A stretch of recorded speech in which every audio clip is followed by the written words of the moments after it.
Koko Prabu Baladewa kula aturi sare, kula aturi nyiram mawi tirtaning Banyuwangi. Modar. Menawi Koko Prabu lajeng tumuli ngligo Kyai Nenggala menika mboten prayogi kedadosanipun. Suwi. Lho iki ora pangling Nyai Ndrawati. Koko Prabu. Kula aturi sare sawetawis. Niwangsuk mana mangadil luwih ana sasmitaning sun jagat masisane Bathara. Koko Prabu. Koko Prabu Baladewa kula aturi sare, kula aturi nyiram mawi tirtaning Banyuwangi. Modar. Menawi Koko Prabu lajeng tumuli ngligo Kyai Nenggala menika mboten prayogi kedadosanipun. Asu iki Bagong iki. Iki Bagong menungso ra tataran. Lah kok malih Ratu Ndrawati. Koko Prabu sampun paring pangandika ingkang mboten sadring. Menika ingkang rayeng Ndrawati ya Prabu. Ingkang rayeng Ndrawati. Ndrawati dengkulmu mlocot. Dengkul panjenengan nggih mlocot. Etan iki piye to iki? Iki karepe piye? Koko Prabu menawi panjenengan ngginakaken senjata cakra, kula ugi mboten badhe wang-wang. Mboten badhe kekilapan, sarta kula mboten badhe ragu-ragu. Ngginakaken senjata ceraka. Apa? Ceraka. Cakra. Nah, kados pangandika panjenengan. Sameneika Kyai Nenggala dipun du karo senjata cakra. Kowe tatamani Nenggala mesti mati. Mboten saged kula mundi Sekar Kembang Setaman. Cangkeme klira-kliru ngono kok. Sekar Wijaya Kesema menika to. Pakde mlayu-mlayu napa, Pakde? Pakde Mandura mlayu-mlayu nang ngopo, Pak?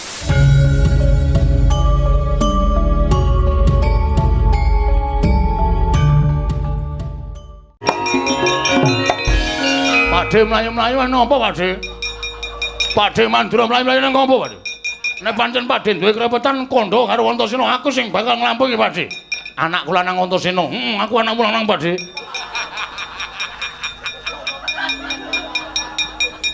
Pakde Mandura, iya. Pakde Bule, iya. Kowe ngerti Bagong apa ora? Sapa, Pakde? Kowe ngerti Bagong apa ora? Pakde ngelohi Bagong kok. Kusik. Saiki omong sing suwe. Omong sing suwe. Suwe. Lho, ora ngono.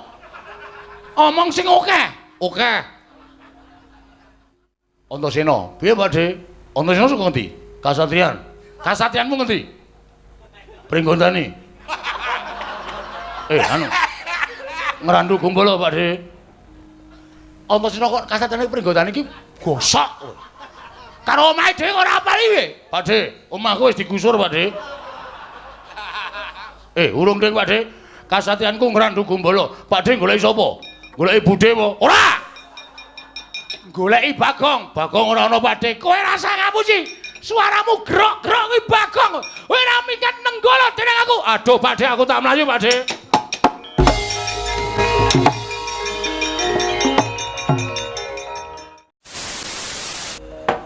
Sing mripate jembar. Cangkeme ambane ora jamak iki anake Semar to ya? Inggih mekaten. Apa iki sing aran sapa? Menika ingkang nami Bagong Rama. Lah dalah. Lho, rong lucu kok guyu iki. Mergo kaget aku.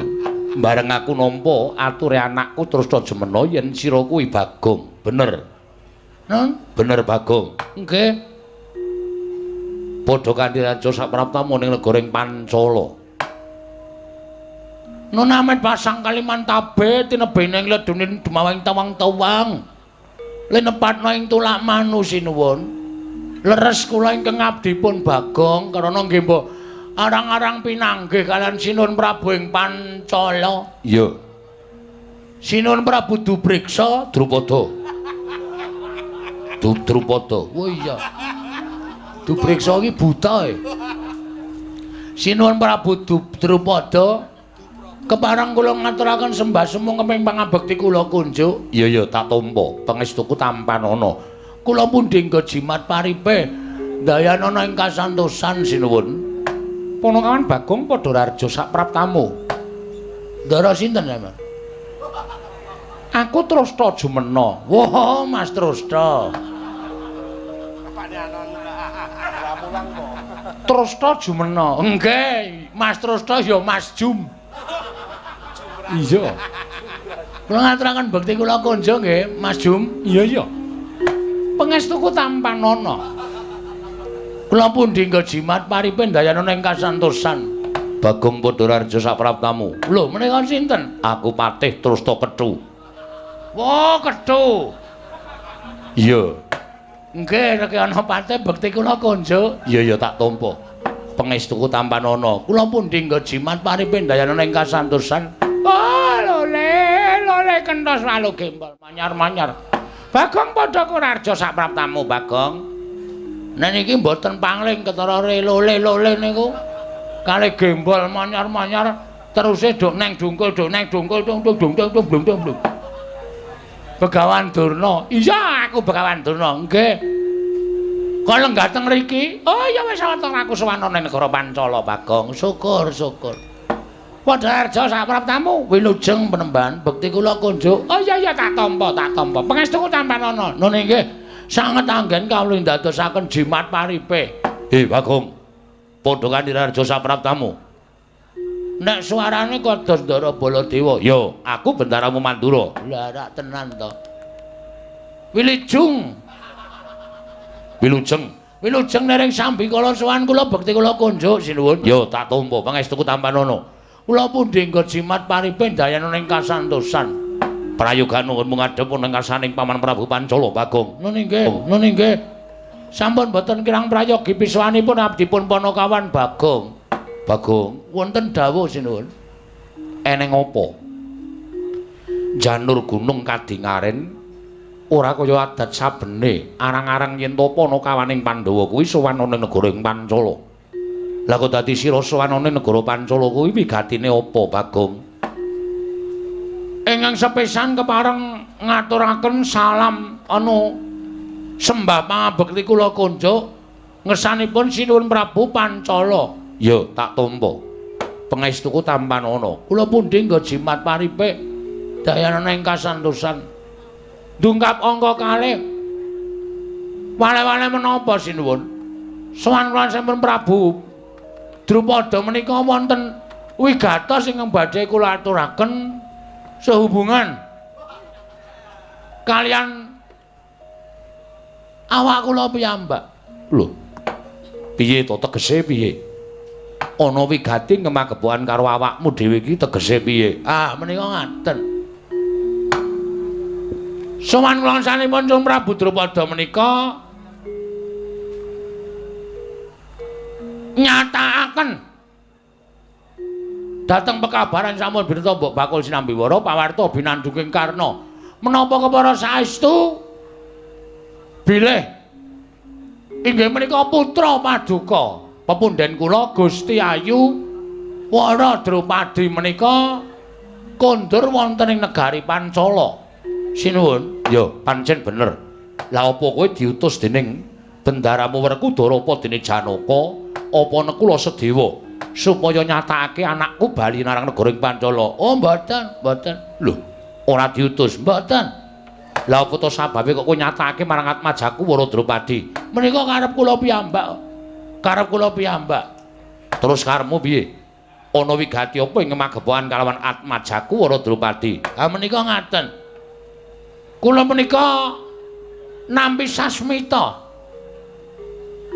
ingkang dumeling tanpa wujud wonten ing madyaning pasumpenan nalika tilem wonten ing Parangkusuma. Wekdal dinten kepengker kula menika nenepi wonten pinggiring segara. Ya. Beta klasa alit. Kula tilem janjane nggih ajeng lelekan kok klekaran niku garang angine ya kepenak. Terus maklap ilang saknalika kesadaran kula jebul kula menika manjing wonten ing madyaning pasumpenan. Lho, manjing jroning pangimpen. Mekaten. Pinanggih kanan setunggiling Jawata ingkang nuwun sewu radi boten ketingal peteng. Ya.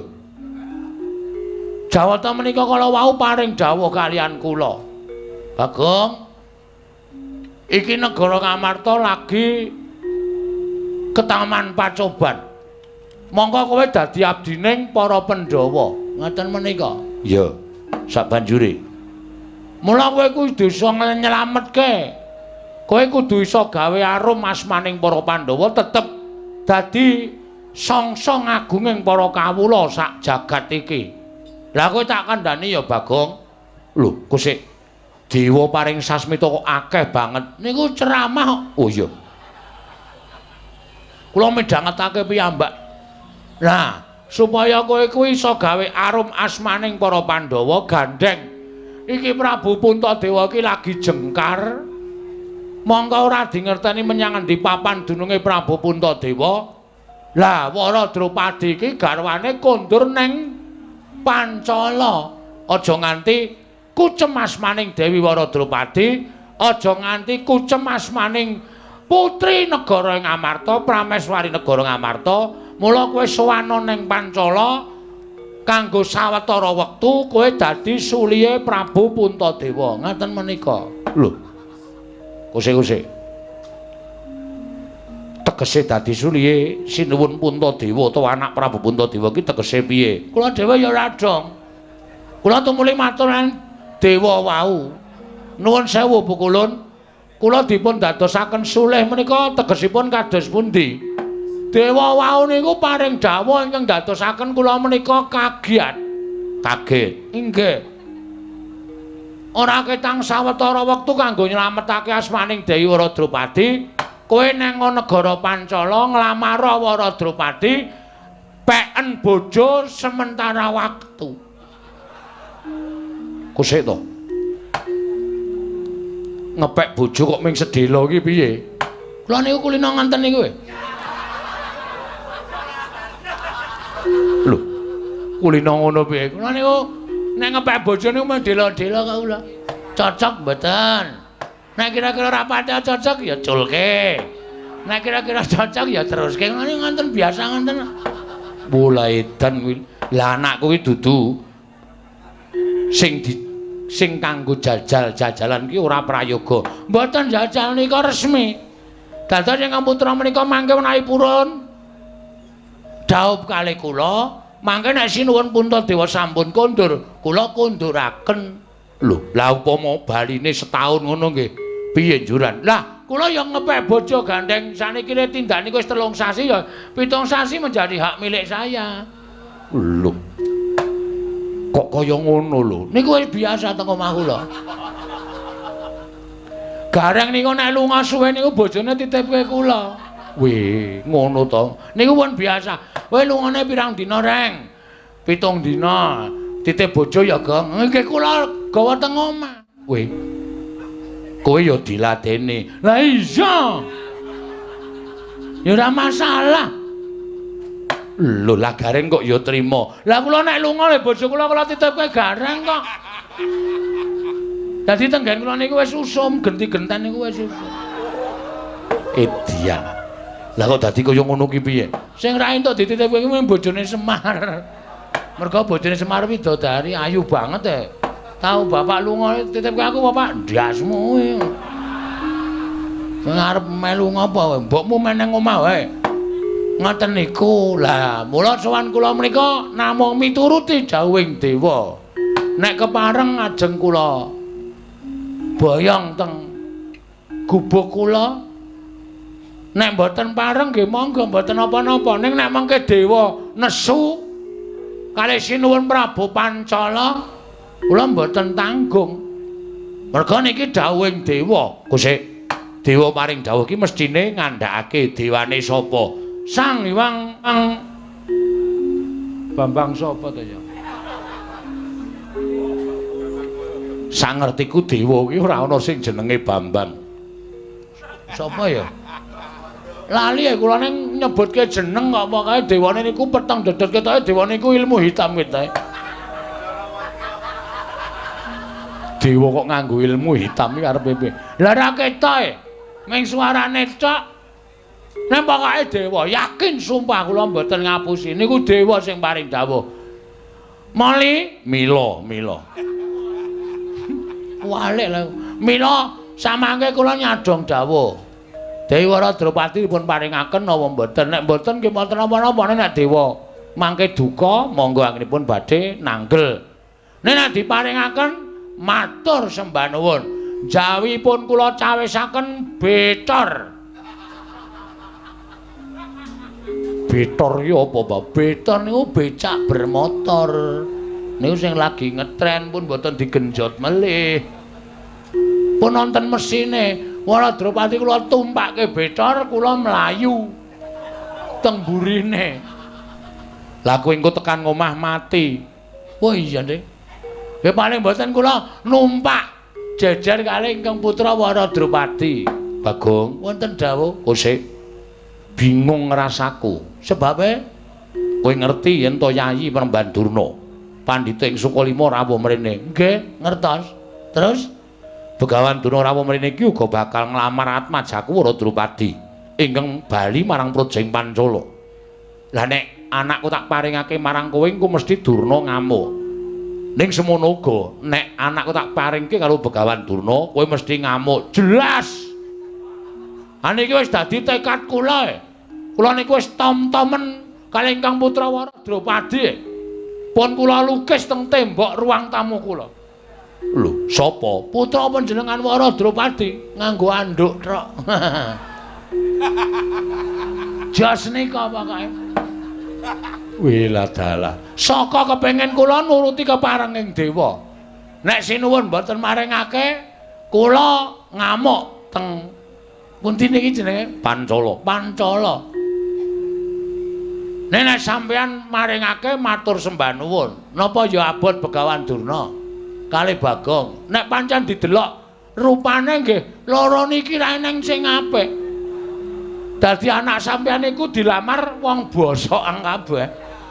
Ning nuwun sewu, nek ditonton saka cocoking para kawula mung tamang tanting kawula semanten cacahe. Suara terbanyak mesti milih kula. Mboten wonten sing milih kalih Begawan Durna. Mboten wonten kecuali nek swara niku swara bayaran mesti milih niki. Ning nek swara niku luar dari hati nurani mang biawarake. Kawula Pancala Bagong karo Dropati apa Durna karo Dropati mesti do muni Bagong karo Dropati. 50%. 50% melih mesti do bengok Bagong karo Durna. Bagong karo Dropati ngoten. Wiladalah iki bingung aku. Bingung sampean ketok ana bingung. Pertama wau pun bingung sampean wis ketok. Lah lakon kok Bagong rabi ngene ora gawe bingung apa ora pecandhase.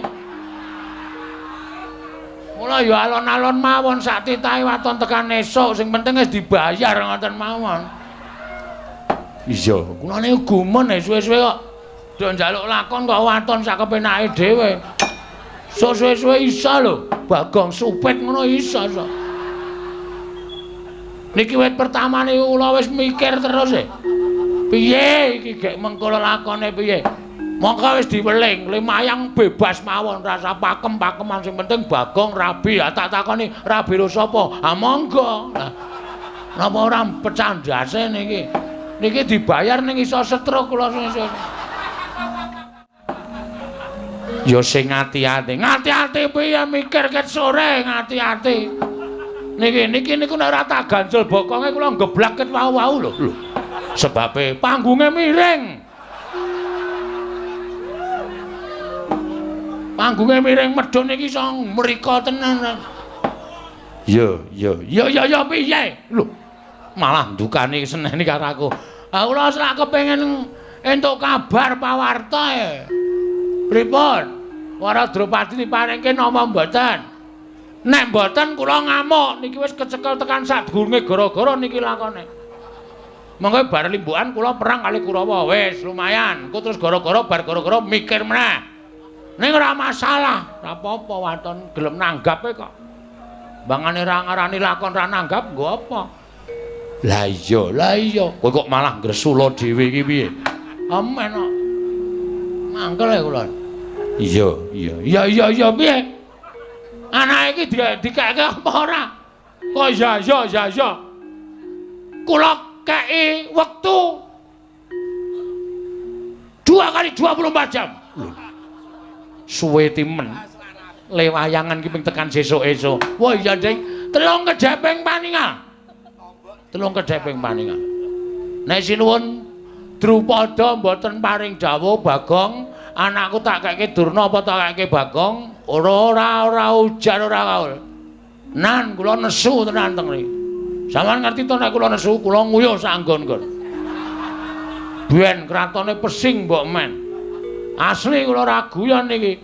Pun mang paring dawuh, kula nengga sabdanipun Sinuwun Prabu Drupada. Ora kaya wae.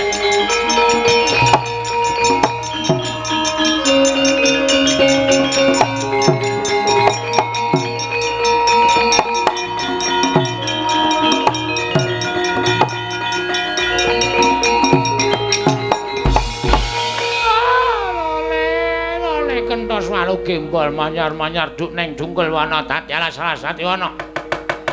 Lah kok dadi Bagong ucape kaya ngono karo Bagawan Durna. Kowe wani sekecap padha sekecap karo nata ing Pancala Prabu Drupada. Oh, anggep apa ing atase kowe derajate gedibal 17 wong arek nyala mripat. Ing atase kowe mung batur kok nglamar karo putra ratu ki ora ngilo karo githokmu. Ora ngilo karo kahananmu kowe Bagong. Sik. Omong kok wonten mecotot. Mbah, kowe ngerti tresna ora? Kowe ngerti wong tresna ora? Jodoh ki ora perkara rupa. Ana tembangan gegarane wong akrami dudu bondo dudu rupa nanging ati pawitane luput pisan kena pisan. Luput pisan dipresake. Dudu bondo dudu rupa mung ati pawitane. Mula wong arep rabi ki ukurane ora bondo ora rupa. Arep ndhe bondo akeh. Nek ora dikeparengake karo sing gawe urip dadi jodhone ora bakal iso kelakon. Arep rupane bagus, nek ora dijodohi karo sing gawe urip ora bakal kelakon. Ning nuwun sewu, arep rupane meng kaya ngene nek jodhoke karo sing gawe urip kuwi 1000 dalane. Camkan itu. Ora sampe nae dhewe kowe. Oke, wong sing lanang elek, sing wedok ayu oke. Ana sing wedok elek, sing lanang ayu oke. Ana sing elek kabeh ya ngono. Ana sing lanang ayu, sing wedok bagus. Sing wedok ayu, sing lanang bagus. Kuwi ya pirang-pirang, bagus kabeh. Wedoke ayu kabeh ya pirang-pirang. Mula aja sok ngembe karo wong sing kedunungan katresnan. Terus saniki tak wale, sampeyan iku wong tuwa, wis duwe bojo, ha ta? Ora. Monggo bojo sampeyan lain daripada yang lain. Ora apa-apa ana bojo kok keleke papat. Nek ora bojone Bagawan Durna tangel lamun. Oh, lah kok dadi kowe kok ngece karo Bagong. Sing duwe hak sawutuhe, sing duwe apa jenenge? Purbawasesa sawutu iki Sinuwun Prabu Drupada, dudu sampeyan. Sampeyan karo iki padha-padha wong lamar. Ngenteni sabdaning Sinuwun Prabu Drupada. Diparingke apa ora nek diparingke matur sembah nuwun dene ora ya wis ora apa-apa. Ora usah dadak kowe ngunek-unekke aku. Nek kowe arep ngunek-unekke kowe terus arep ngopo? Terus arep ngopo aku tak takon, ngejak gelut. Bagong ora wedi. Bagong ki wong ora tau wedi. Aku wedine ki nek ora ana wong liwet. Aku gila tenan. Nek nameng karo wong kaya kowe iki, aku ki ra wedi nang di papan Bagong wis kulino unek-unekke Durna, ha to? Mula sampeyan ajeng napa saiki? Sampeyan ajeng napa? Kula tak takon. Loh, kowe wani karo Bagawan Durna? Weh, lah biyen wani saiki wani ora tau aku ana wedine karo Durna. Yen ngono ngene, tak gawe sayembara. Oke, ra masalah. Gandeng aku karo kowe padha-padha ngalape lawan para Drupadi. Sapa sing iso kowe karo aku andon pupuh tegese Bandayuda. Oke. Bagong aja sembrono Durna ki kekuatane ngedap-edapi. Sampeyan ora usah ngelekke. Sampeyan ratu ora ndek keputusan. Nganti kedadian kaya ngene mergo sampeyan ora paring pangandikan. Drupadi tak keke iki, tak keke kae. Ngono rampung, ora dadi geger. Sampeyan bareng kono kahanan kaya ngene lagi, Bagong ngati-ati. Kula kowe tuwa rasa dikandani. Lho, aku malah tok unek-unekke. Nang kene arep tak unek-unekke kabeh. Bagong aja kaya ngono. Ngapa kowe, Jum? As kebacon muring nek carane ngene. Bagong. Kudune kowe ngawas karo githokmu. Ora ana wong ngilo iso ngilo githake dhewe. Lho. Ora usah melu-melu Sinuwun Prabu Baladewa. Aku ngerti sampean tekan kene mbelani karo Durna. Kudune sampean ki mikir. Sampean iki kudune menggalih. Prabu Puntadewa ki sapa? Prabu Puntadewa kuwi kadang sampean dhewe. Prabu Puntadewa lunga, bojone purik kok malah ajeng jodoke karo Pendhita Armodar ngene. Sampeyan iki ratu, nuwun sewu, iso menggalih apa ora? Lho piye? Nyepelekke ora. Sapa sing nyaru wis tau nek-nek. Nah, ra ngapusi. Aku nek, "Ha apa? Kowe barang yo apa?" Gecek modar kowe. Lho wong delok barang kok dinek-unekke. Wis ben apa? Ha ora. Jajal sire jeblase kuwi. Nek ora ngene iki ora metu pangunek-uneke atiku. Ora.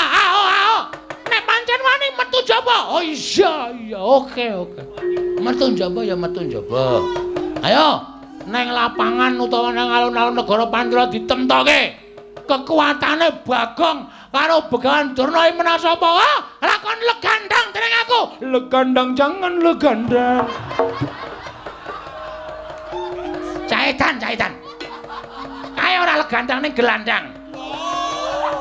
Salah kabeh. Begadang. Jagang. Berarti sampean penggemar Rhoma Irama. Ngerti lagune ayo. Legandang jangan legandang. Ono kuwi.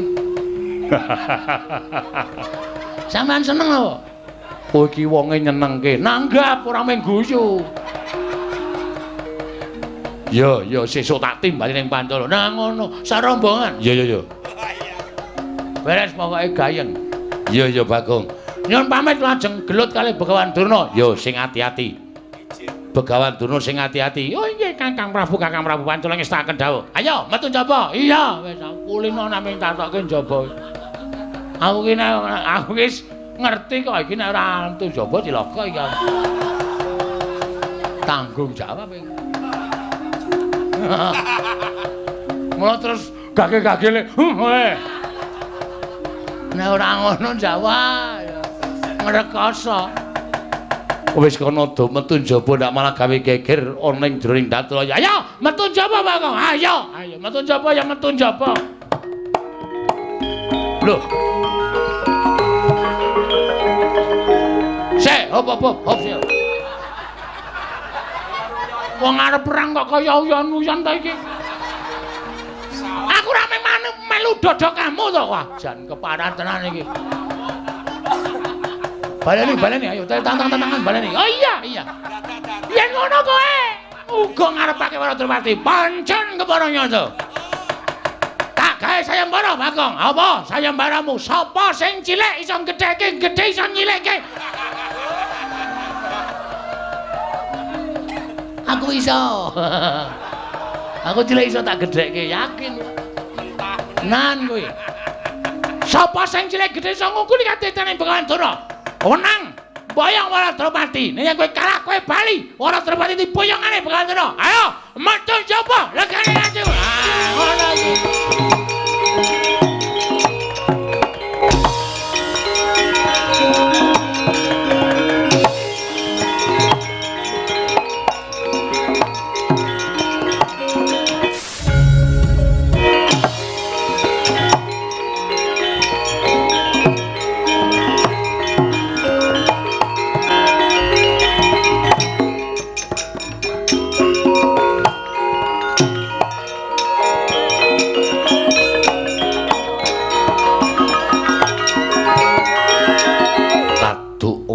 Kurang geduga. Inggih Kanjeng Rama. Nanging tumrap aku apa kang dadi lagiane Ponokawan kang aran Bagong iki mau pancen yo nglipur kelawan ati. Yen pancen ditonton saka babagan unggah-ungguh tata krama ya rada ninggal nanging jroning ninggal tata krama lan unggah-ungguh mau yen to dudu Bagong mesine ora bakal wangun. Ning nek Bagong kok dadilan wangune. Ngeten Kanjeng Rama. Malah saka pangiraku negara ing Pancala dina samengko bakal dadi ajanging pasulayan. Terus semeno wonten maring adawuh aku ing bakal nemoni Mbak Yumu Radropati non. Bakal tak tanting sapa ing bakal dipilih antaraning Bagong lan Begawan Tuna. Ngaten kemawon Rama. Kula kinten menawi mangke peperangan menika dipun lampahi tumunten Bagong ingkang menang. Saenipun Bagong direngkuh wonten negaring Pancala. Ngayomi dhateng Kakang Mbok Waradropati semanten ugi menawi Bagong kawon inggih kajengipun wangsul dhateng wismanipun Paman Premban Durna kalenggahaken wonten negaring Pancala ngayomi dhateng pun Kakang Mbok Waradropati namung kemawon sampun ngantos dipun parengaken kaboyong wonten ing Pusaka Lima. Oh ngono ya. Inggih. Menawi mboten dipun parengaken kaboyong wonten Pusaka Lima, kula saged ngawat-awati dhateng tingkah lampahipun Begawan Durna menapa dene Bagong ing badhe menang wonten ing peperangan mangke Rama. Lah kuwi malah luwih prayoga lan luwih becik. Yen to pancen kaya mengkono terus jemena budalna kang padha seba pun Rama kundur ngedaton nok ngestaken dawuh Pati wonten timbalan. Kaya surana dawuh maneh. Budalna kang padha seba Pati nok ngestaken dawuh nyuwun pamit madal pasilan sing ati-ati aja kaya bocah cilik. Purna gatining pananggilan. Sanata kundur ngedaton delok sangke dampar kawit gambaran gading kadhiraken sangganing Pramban Cedi manggung ketanggung Joko Palolo ingkang sami ngambil upadraning keprabon kawis tinggal saking Mandra tindaknya Sri Nararata lamun katinon saking Mandrawa kaya tansah jejengkaran tindaknya Sri Nararata wau pari awa kladuk gecul kang moral ucul kowe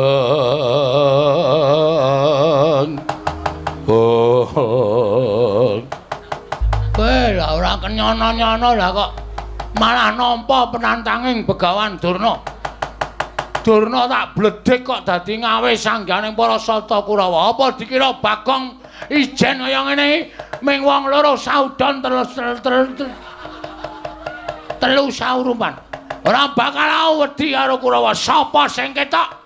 Apa dianggep aku iso nandingi Sata Kurawa? Iki aku nek ora ganti, nek ora salin wujud satriya sing pengpengan perang wis ora gayeng perange karo Kurawa. Ya, titenono, tandangono Bagong legane atiku.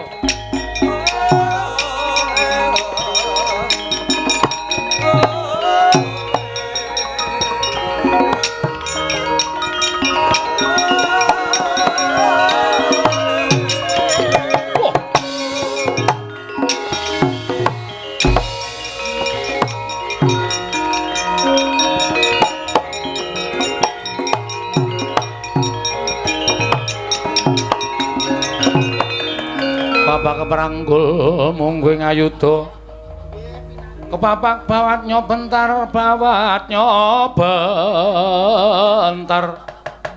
kepapak nyomungguing aloka lho ora pangling iki kaya Setyaki dasar Barayata Satringgar Barujiranten Setyaki kowe lah dalah lah kok kowe nang kene Kurawa dampyak-dampyak barisane kaya arep upacara dina Senin. Sedyane apa? Goleki menyang endi Bagong? Bagong iki Ponokawanku. Yen cilik kowe wani kendhak sikara karo Bagong. Gedene wani nyilakani Bagong Setyawan. Setyaki sing ora trima. Wani karo Kartomarma sing tawedene apa? Ora minggat tebak dalam kene margane patimu leno pangendamu hilang dompetmu Kartomarma.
dan Gatotkaca. Dasar Keparayata.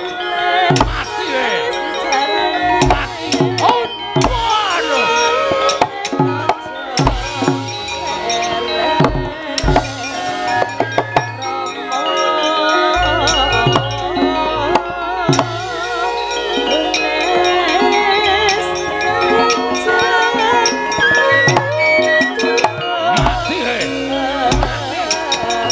Waduh!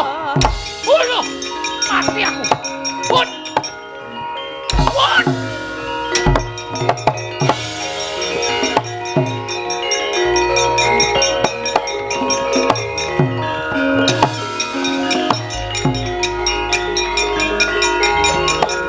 Hei, minggir.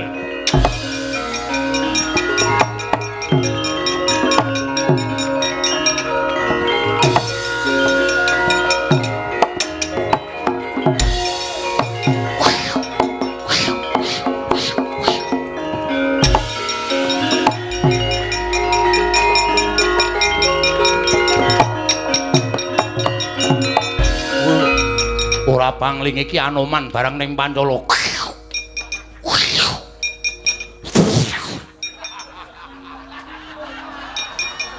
Wah, Anoman mere kok idune nganti muncrat-muncrat. Edian nguyuh barang. Endi Bagong? Kena kowe? Ketemu karo Bagong yen iso nglangkahi. Kuandane Sariman. Sariman aku Anoman mati dene aku pangkau tak ayone. Wah! Oh! Waduh, mati aku. Wah, iya. Wah! Oh! Syah!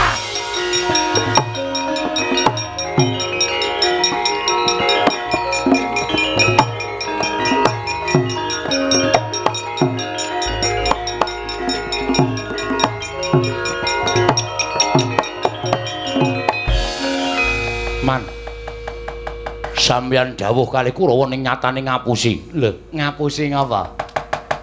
Bapa Durna paring dawuh nek Bagong sing dadi pepalangi nggone bakal mboyong Waradrupadi.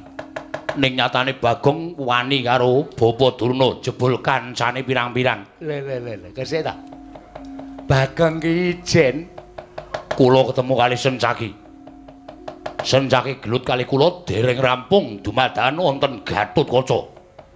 Sirah kula dicekel kalau kaca kula wis mati. Kula wis rumangsa mati. Ning diuntir gulu kula niku mboten kok pedhot malah kaya digrepek mak kruduk ngoten. Nek kudune kowe mati kedahipun kula nyemanggaken. Wah, edian kancane Bagong pirang-pirang. Tur digdaya kabeh. Man Anoman balang nggih tumut. Ngetok. Lah kok mak jundil kula semanggaken dur. Nun. Bagong kancane pirang-pirang sirnakno le. Nggih, ngesaken dawuh.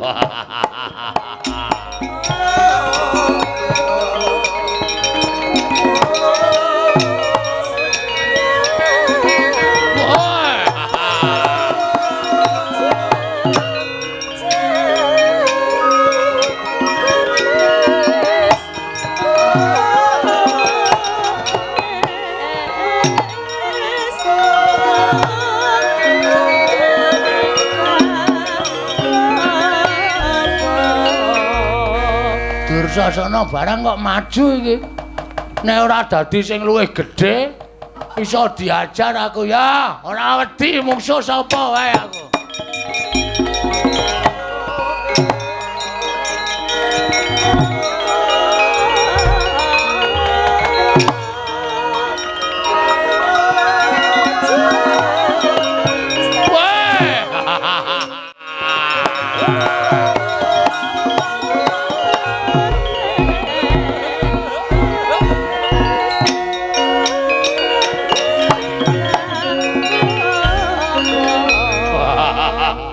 Wiwit kapan kowe joget Werkudara?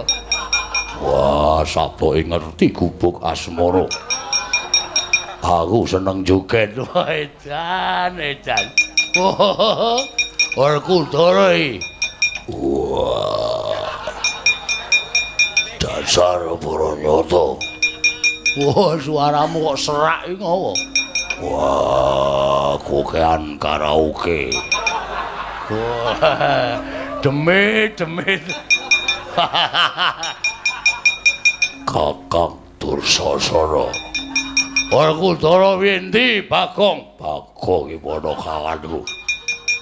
Sopo arep gedasi karo Bagong? Aku sing ora trima. Wah, omonganmu kaya wong mendem ngono. Iya, Ngek. Satriya kok iya, Ngek. Mati ning aku. Wah, idak mati kowe. Kaya apa aku sing tekaning mati. Iya. Ayo. Ojar.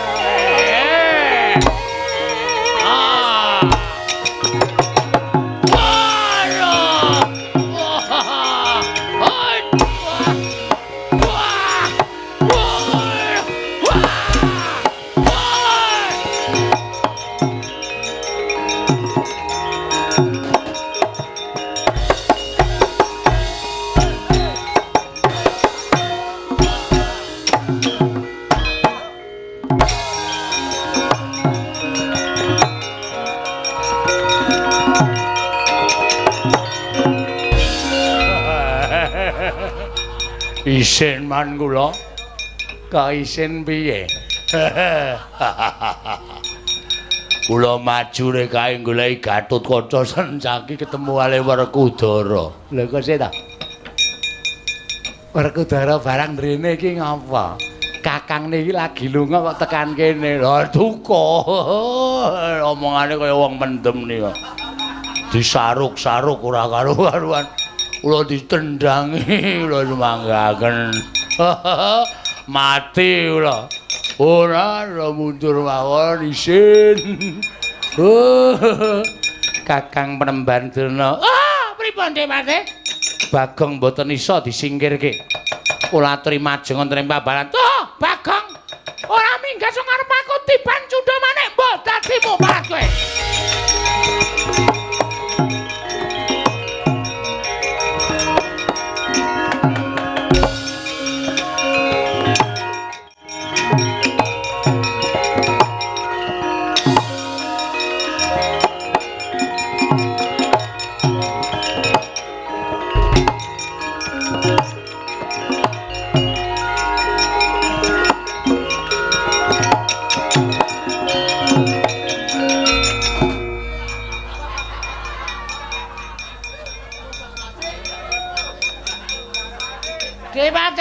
Pripun?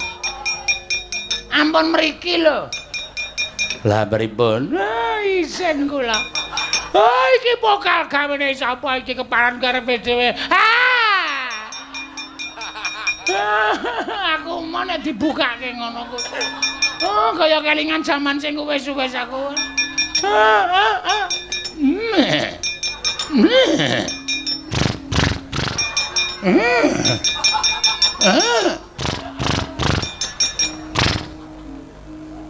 Kok le jembin.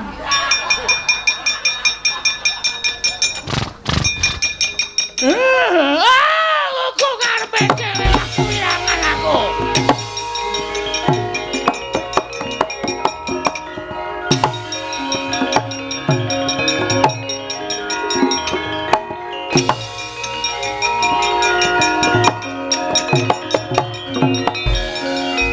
Bawa dulu tas pundi? Wirangan, Ger. Bagong gawe wirang wong sepirang-pirang. Bagong iso malik napa-napa. Lho, malik napa-napa pripun? Kula nek crita malah isin lho. Lho kok isin pripun? Bagong iso malik Setyaki, iso malik Gatotkaca, iso malik Werkudara. Bareng kula maju nggawa cundha manik. Malik napa? Isin kula. Malik napa sampean nang bloko kali kula? Balik jaran. Oh, sengkune iki iblis. Malah ngomong-ngomongke ora. Mongkon jengking-jengking nika. Coba ora ana kula. Mesti wis nyeling krek. Sampeyan niku cangkem elek ora. Loh. Bagong kekuatane kaya ngoten. Oh inggih nggih ya. Bagong. Yen manyen iso nambahi Kyai Nenggala aku meguru karo kowe banget sekalian.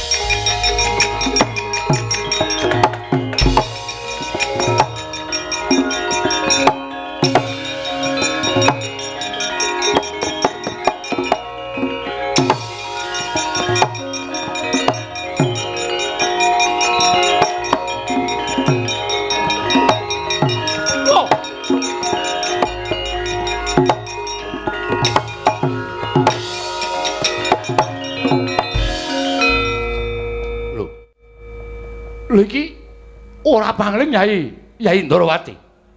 Kanggo Prabu. Kula aturi sareng sawetawis.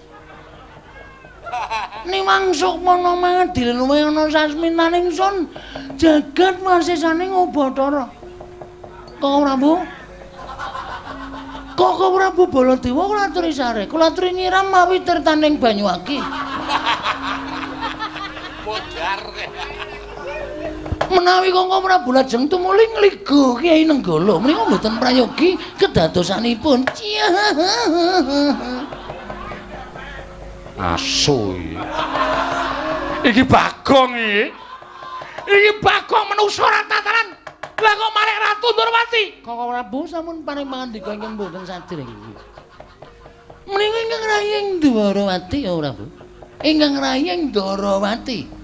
Ndrawati dengkulmu mlocot. Dengkul panjenengan nggih mlocot. Edan iki piye to iki? Iki karepe piye? Kanggo Prabu, menawi panjenengan ngginakaken senjata cakra, kula ugi mboten badhe wang-wang. Mboten badhe kekilapan, sarta kula mboten badhe ragu-ragu. Ngginakaken senjata ceraka. Apa? Ceraka. Cakra. Nah, kados pangandika panjenengan. Samenika Kyai Nenggala dipun du karo senjata cakra. Kowe tatamani Nenggala mesti mati. Mboten saged kula mundi Sekar Kembang Setaman. Cangkeme we klirah-kliru ngono kok. Sekar Wijaya Kesuma menika dados panguripane wong sak bumi. Sinten ingkang sampun pejah menika dipun ungkuli Sekar Wijaya Kesuma menika sabet gesang malih. Ingkang sampun pejah dipun ungkuli Wijaya Kesuma saged gesang malih. Mila Wijaya Kesuma menika dipun suwun supados kinarya obat kuat. Kanggo Prabu. Kanggo Prabu. Nek panjenengan mboten atus monggo dipun puthaken iblis gelandang Nenggala legane ati wae.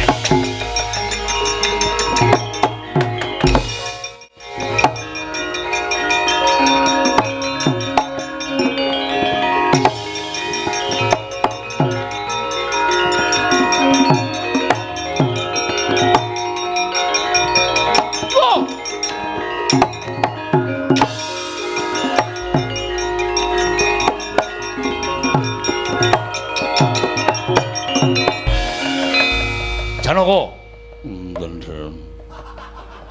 Janaka, undendrem. Siadi ngerti, Yai Prabu Kresna menyang endi? Prabu Kresna nembe dateng Indomaret. Edian. Iya aku kok digawe bingung karo lakon iki. Iki dudu Janaka iki. Iki dudu Janaka ora ya ngaku ae. Koko Prabu.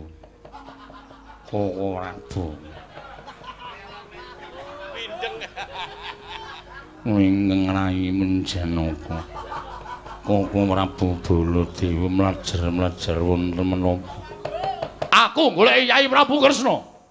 Koko Prabu Ndrawati mboten dalem papan mriki. Koko Prabu. Nggih. Kula aturi nyiram tenang sabar. Menawi Koko Prabu mboten mangke. Koko Prabu mbanian iki ardane kamsu Koko Prabu samriki Koko Prabu. Iki kok mengko Koko Prabu karepe piye? Nek panjenengan badhe mawa bagus. Ning mboten nriki. Ora. Mboten nriki mangke nganti semangat nampane. Kok ora bisa mangke ngaturi kok. Ah, kowe Bagong kowe kok ngene.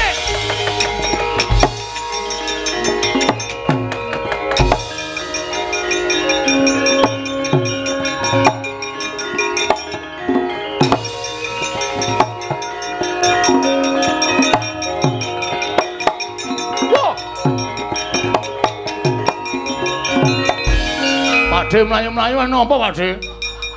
Pakde Mandura mlayu-mlayu nang ngopo Pakde? Nek pancen Pakde duwe krepetan kandha karo Antasena, aku sing bakal nglampungi Pakde. Anak kula nang Antasena. Aku anakmu nang Pakde.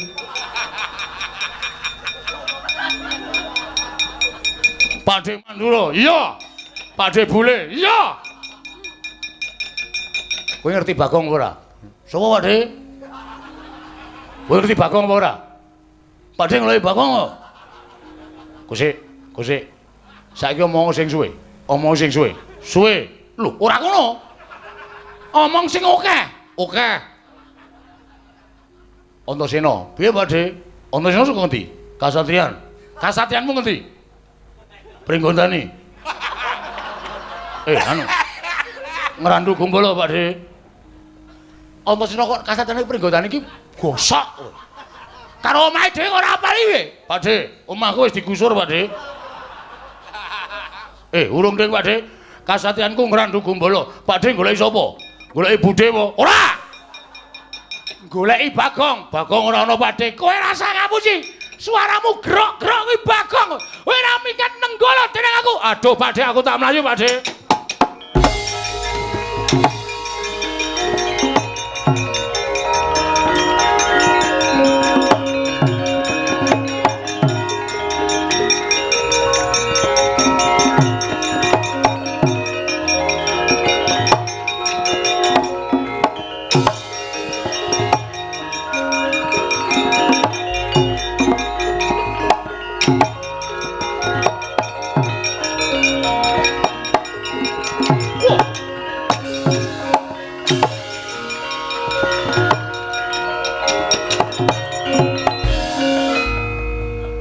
Anak Prabu, kula suwun kanthi sanget kula aturi nyiramawi tirtaning kesabaran. Sedaya perkawis menika mboten badhe paripurna menawi namung kinarya gejegan. Anak Prabu tiyang agung. Paman Prabu Pancala kula nyuwun pangapunten sakalangkung kathah mboten dados menapa nggih. Namung kula kanthi sanget kula suwun kula sampun panggihan kaliyan anak kula pun Waradrupadi. Paman wonten dawuh. Kados menika wartosipun. Yayi Waradrupadi sagang ladosi bapa Panembantuna menapa mboten? Kula sampun nanting dhateng anak kula pun Waratrikandi, anu Waradrupadi. Supados badhe ngladosi kalian kadang kula tunggal guru duk nalika wonten SD Negeri Impres.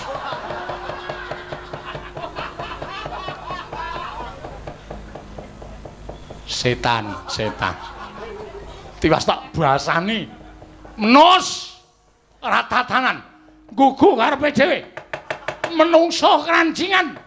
Wah, lah kok kowe iki ngobrak-obrak karo asmaning Paman Prabu Pancala. Malih ora kowe? Kowe malih apa ora?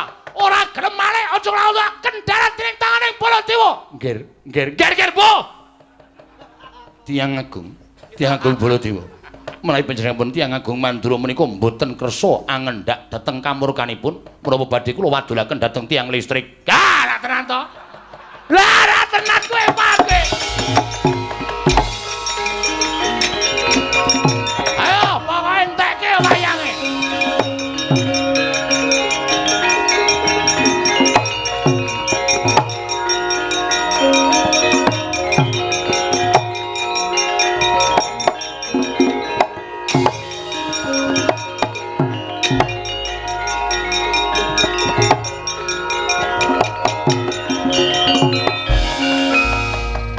Wis kentekan wayang ngantian.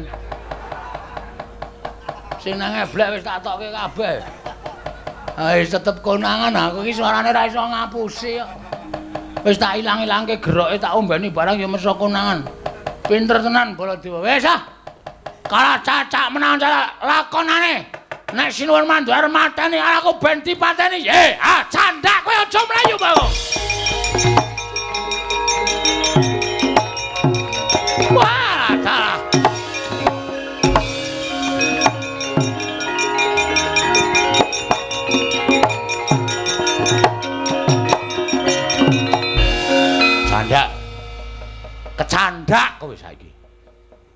Bar mlayu nang ndi?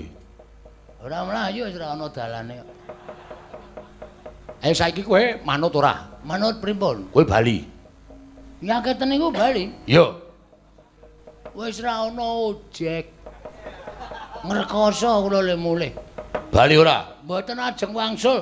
Wani karo Baladewa. Mboten ajeng wantun. Nek ora wani bali. Mboten ajeng wangsul. Tegese wani karo Baladewa. Mboten ajeng wantun. Kowe iki jane piye to? Ya ngene iki asline. Wah, setan alas. Bagong, Nun, aku wis ditanggungke karo Yai Prabu Duryudana supaya aja kelakon mboyong Waradrupadi dikaro dening Bawa Penembahan Durna. Nek nganti aku gagal mboyong Yai Waradrupadi, aku bakal nampa duka saka Yai Prabu Duryudana. Mula aku tetep kudu mentala karo kowe.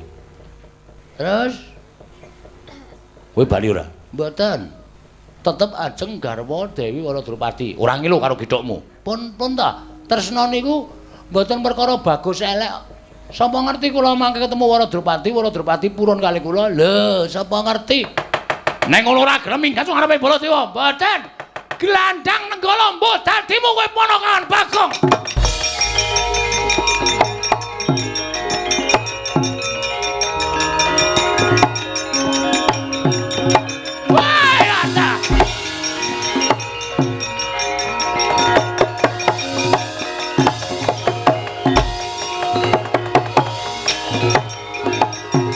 Weh, ana sing ora setuju siji.